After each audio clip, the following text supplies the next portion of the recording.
Here we have in 500 grams of pasta. So at this point, we introduce it in our boiling water. At this point, we are done adding that in the boiling water. All we do now, we are going to add in salt to cook, then stir and leave this to cook for at least 6 minutes. While cooking your pasta, you always have to be checking on it. At this point, our eggplant is already wet fried. It's time to take it out of the oil. In the same pan, we reduce the oil. Then we added our onions. Then we added our celery. Then give them a stir. Once we are done stir, leave that to fry for at least 2 minutes. After that, we go ahead and add in our mushroom, add in a little salt to taste, then mix together and leave this to fry for at least 3 to 4 minutes, depending on how you want your mushroom to be fried. While that is fried in the fire and our pasta is already a little bit cooked, it's time to take it out of the fire because we don't want it to overcook.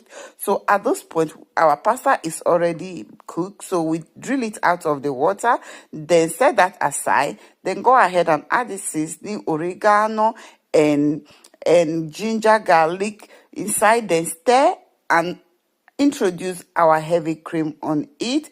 Then added extra because the one that I was using was a little bit small. Then I added a little water. Then I added cheese. Once I'm done adding some cheese, all I do now is to mix together and leave it to cook for at least 2 minutes. Before I forget, tell me where you are watching my video from so that I can give you a hug and a kiss in my next video. At this point, our sauce is already cooking. Then it's time to introduce our pasta on it.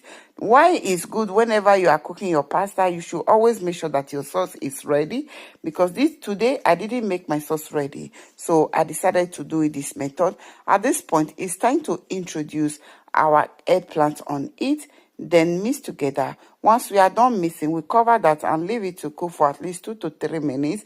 2 minutes later, our pasta is ready. So we added some.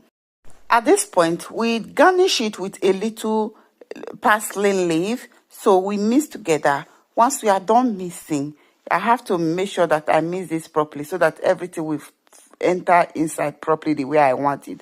I just need the sand on it. So at this point, our food is already ready, guys. If you want to try this recipe, just leave it a comment. Tell me how you cook your pasta at home so that I can do your method. You know, we are here to learn. I'm not professional. I'm not perfect. If you love my video, please kindly share and support your sister. Love you all. See you in my next video. My food is ready.